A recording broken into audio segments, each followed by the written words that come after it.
समय पूरी दुनिया में चर्चा इस बात को लेकर के है कि आखिर भारत ट्रंप के टैरिफ का जवाब किस तरीके से देगा और इस जवाब में भारत की तैयारी कैसी है।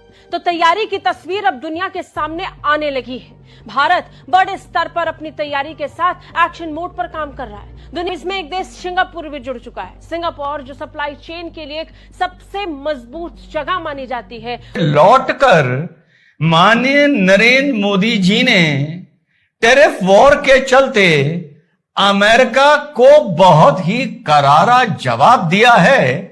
साथ ही साथ बुरा ना मानिएगा, इस टाइम कहना पड़ रहा है, अफसोस है कि बुरा ना मानिएगा, कि चाइना को भी बहुत करारा जवाब दिया है, दुनिया को बहुत करारा जवाब दिया है। तिजारत का हजम सालाना 10 अरब डॉलर तक ले जाने पर इत्तफाक किया मरहले से ताबीर किया गया है। दोनों ममालिक के माबैन मुख्तलिफ शोबों में ताउन की कई मुआहदे पर तय पाए। के लिए मैं प्रधानमंत्री वांग और सिंगापुर सरकार का आभार व्यक्त करता हूं। Your Excellency Prime Minister Narendra Modi, Excellencies, ladies and gentlemen, thank you, Prime Minister Modi, for the warm and gracious hospitality extended to me and my delegation to celebrate 60 years of close and enduring friendship between our two countries. Over this past decade, India has made remarkable advances under Prime Minister Modi's leadership. India is now the fourth largest economy in the world, with a dynamism and influence felt far beyond its borders. Singapore is the largest foreign investor in India, accounting for around a quarter of India's foreign direct investment inflows. उसी Singapore के साथ मिलकर भारत अब semiconductor chips और व्यापार को बढ़ाने की दिशा में काम करना शुरू कर चुका है। सिर्फ इतना ही नहीं, दोनों की कोशिश सप्लाई चेन को और मजबूत करने की भी है। वही सप्लाई चेन जिसके मामले में भारत को पीछे छोड़ चीन हमेशा अपनी बाजी को आगे रखता है। आज परिस्थितियां ऐसी हैं कि भारत के कंपटीशन में सिर्फ अकेला चीन नहीं बल्कि अमेरिका भी आकर खड़ा हो गया है। इस दौरान भारतीय रिजर्व बैंक और सिंगापुर की मौद्रिक प्राधिकरण ने डिजिटल एसेट इनोवेशन को बढ़ावा देने के लिए एक समझौता भी किया। दोनों देशों के प्रधानमंत्रियों ने एक संयुक्त बयान जारी करते हुए आपसी हितों को मजबूत करने और साझेदारी को बढ़ावा देने की दिशा में भी बयान जारी किए। इंडिया से कंपेयर करें, इंडिया से कंपेयर करना तो तौहीन है इंडिया की। बड़ी फड़ियां मारते हैं जी, पाकिस्तान ऐसे, पाकिस्तान वैसे, ये कर देंगे, वो कर देंगे, किसके सर पे कर देंगे। और भाई आप अपने आप को अपने घर में रोटी कौन देता है, ये तय आप इंडिया के टुकड़ा पड़े, मैं आपको इतना बता दूं, ठीक है, कैमरा में बात कर दूंगा। में ज्वाइन करने के लिए बहुत अहम मुलाकातें हैं।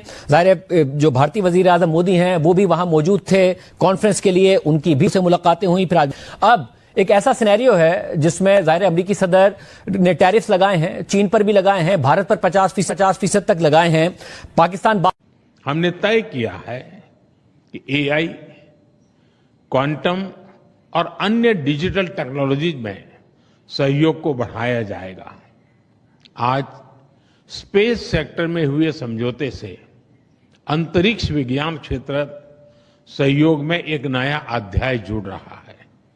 हमने निर्णय लिया है कि हमारे युवाओं को उनके टैलेंट को जोड़ने के लिए इस साल के अंत में इंडिया सिंगापुर हैकाथॉन का अगला राउंड किया जाएगा। सिर्फ निवेश बढ़ाना ही नहीं, व्यापारिक साझेदारी को भी बढ़ाने की दिशा में सिंगापुर और भारत एक साथ आने के लिए प्रतिबद्धता जाहिर कर चुके हैं। सिंगापुर के प्रधानमंत्री शकील चौर साहब, मैं बात करना चाहता हूं कि भारत और पाकिस्तान के वज़ीर आज़म जो हैं वो चाइना में थे, कि क्या ये एक मिस्ड अपॉर्चुनिटी है कि दोनों मुल्कों के वज़ीर आज़म एक ही टेबल के ऊपर बैठे हों, एक ही हॉल के अंदर हों, एक ही गैदरिंग के अंदर हों, लेकिन हम कोई रास्ता नहीं निकाल सके। क्या कहेंगे, क्या पाकिस्तान को हाथ मिला लेना चाहिए था, पाकिस्तान की लीडरशिप को, या नरेंद्र मोदी साहब को आगे आना चाहिए था? क्योंकि पाकिस्तानी कहते हैं कि हमेशा हम ही हाथ आगे करते हैं, इंडिया की तरफ से आगे से हाथ नहीं आता। क्या कहेंगे चौर साहब? ये स्टेटमेंट मेरी नजर में गलत है कि इंडिया आने वाले 5 सालों में दुनिया के तीसरे नंबर पे इकोनॉमी वाइज आ जाएगा। 5 साल क्यों मैंने गलत कहे हैं, उन्होंने टाइम ड्यूरेशन बहुत ज्यादा बता दी। मेरी नजर में 1.5 से 2 साल बहुत है उनके लिए। तो हम अपनी उनकी तरक्की है कि 50 इयर्स बाद खुद को कहाँ देख रहे हैं, उनका माइंड इस तरह बनाया जाता है, उनकी ग्रूमिंग इस तरह की जाती है। हमारे यहाँ ये अच्छा नाश्ता हो गया, ओके, लंच में क्या करना है, डिनर में क्या करना है, महंगाई इतनी है, बंदा कहता है या किसी तरह बस पेट पूजा हो और कोई काम ना हो। तो वहाँ प्लानिंग की जाती है कि 50 साल बाद इंडिया कहाँ रैंक करेगा। वहाँ थिंक टैंक्स इस तरह है, हमारे यहाँ थिंक टैंक्स पता नहीं कहाँ सोए हुए हैं। चीमा साहब, बात यह है कि वही फिर बात आ जाती है कि हमें थोड़ी सी रिफ्लेक्शन की जरूरत है, सेल्फ रिफ्लेक्शन की, इंट्रोस्पेक्शन की, कि हालात इतने ख़राब क्यों हुए। तो हमें वाकई इस मसले पे जो है ना एक नेशनल लेवल पे ज़रूरत है गौर व फिक्र की, सोचने की कि क्या what kind of relationship we want with India. उस पे हमारे यहाँ क्लैरिटी नहीं है, अनफॉर्चुनेटली कोई डिस्कशन नहीं है, कोई डिबेट नहीं है कि हमारे ताल्लुकात किस तरह के होने चाहिए और किस तरह के ताल्लुकात से हमें फ़ायदा है।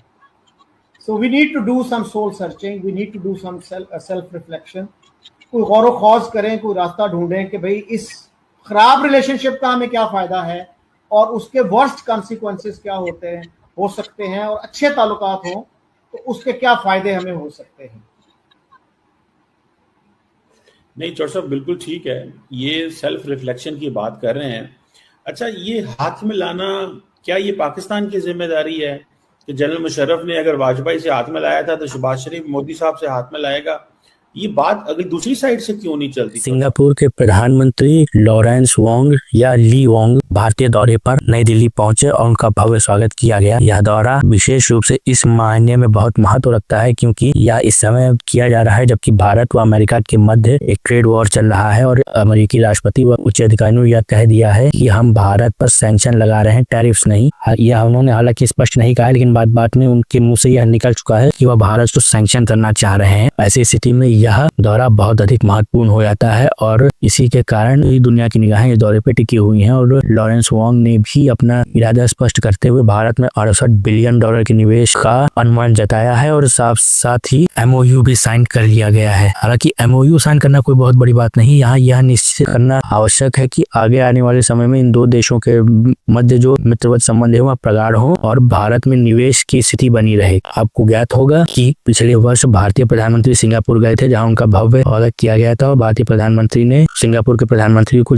कस के गले लगाया था, जिसका वीडियो बहुत वायरल हुआ था। साथ ही साथ वहां उन्होंने प्राचीन मंदिरों का दौरा किया था जो कि प्राचीन हिंदू मंदिर हैं जो कि शैलेंद्र साम्राज्य द्वारा स्थापित किए गए थे। अब उसी यात्रा के प्रत्युत्तर में यह यात्रा लॉरेंस वोंग द्वारा की जा रही है। उन्होंने राष्ट्रपति मुर्मू से भी वार्तालाप किया, साथ ही दोनों ही प्रधानमंत्रियों ने मिलकर संयुक्त प्रेस कॉन्फ्रेंस किया जहाँ पे उनसे दोनों देशों के संबंध के विषय में, टैरिफ्स के विषय में, ट्रेड वॉर के विषय में और आदि महत्वपूर्ण विषयों पे प्रश्न पूछे गए। साथ ही यह भी पूछा गया कि इस दौरे पे सर्वाधिक महत्वपूर्ण विषय क्या रहा। तो दोनों ही प्रधानमंत्रियों का यह कहना था कि इस बार हमारा लक्ष्य बिजनेस को बढ़ावा देना है, साथ ही साथ जो स्टार्टअप्स हैं उनमें निवेश करना। आपको पता होगा कि इस समय भारत स्टार्टअप के रैंकिंग में तीसरे स्थान पे आता है। सर्वप्रथम इसमें चाइना है, उसके बाद इजराइल है और भारत तीसरे स्थान पे आता है। हालांकि एक समय ऐसा भी था कि भारत टॉप 50 में भी नहीं आता था, लेकिन पिछले 10 वर्षों से भारत लगातार तीसरी रैंक या दूसरी रैंक पर बना हुआ है और इसी कारण से भारत का स्टार्टअप इकोसिस्टम बहुत ज्यादा ब्राइट फ्यूचर रखता है। इसी को देखते हुए दुनिया भर के निवेशक भारतीय स्टार्टअप कंपनियों में निवेश कर रहे हैं। लॉरेंस वोंग ने कहा कि हम भारतीय स्टार्टअप में अपना निवेश करना चाहते हैं और भारतीय तकनीकी कौशल में उच्च युवा हैं उनको सिंगापुर में आमंत्रित करते हैं। साथ ही साथ भारत और सिंगापुर के मध्य जो मित्रवत संबंध है उसकी प्रगाढ़ता को देखते हुए उन्होंने यह घोषणा की है कि सिंगापुर आगे आने वाले 5 वर्षों में 68 बिलियन डॉलर से 75 बिलियन डॉलर तक का निवेश भारत में करेगा और यह मुख्य रूप से तकनीकी क्षेत्र में किए जाने वाला निवेश होगा। आपको बताएं कि तकनीकी क्षेत्र में इस समय भारत ने एक बहुत बड़ी सफलता हासिल करते हुए सेमीकंडक्टर चिप लॉन्च कर दिया है जो कि पूर्णतः भारत में बड़ी पहली सेमीकंडक्टर चिप है। हालांकि यह रॉकेट प्रोजेक्टाइल के लिए डेवलप की गई है और अब इसके साथ ही इससे छोटे आकार की सेमीकंडक्टर्स को बनाने का रास्ता भी साफ हो गया है, जैसे कि मोबाइल सेमीकंडक्टर्स और माइक्रो रोबोटिक्स में इस्तेमाल होने वाले सेमीकंडक्टर्स चिप्स जो कि बहुत ज्यादा नैनो लेवल पर डिजाइन डेवलप किए जाते हैं, इनका रास्ता भी साफ हो गया है। लॉरेंस वोंग ने साथ ही साथ यह भी कहा कि वह चाहते हैं कि अधिक से अधिक भारतीय नागरिक सिंगापुर में टूरिस्ट के रूप में आए और दोनों ही देशों के मध्य जो लोगों का आदान प्रदान है और सांस्कृतिक आदान प्रदान है वह बढ़े और साथ ही जो सैन्य स्तर पर भारत व सिंगापुर की साझेदारी वह बढ़े। आपको पता होगा सिंगापुर बहुत ही छोटा सा राष्ट्र है जिसकी अपनी खुद की कोई सेना नहीं है बल्कि अन्य देशों से वह सहायता के ऊपर आश्रित रहता है। अभी तक वह वियतनाम व मलेशिया की सैन्य सहायता से चल रहा था, परंतु अब सिंगापुर यह चाहता है कि भारत भी सिंगापुर में अपने सैन्य अड्डे बना करके वहां पर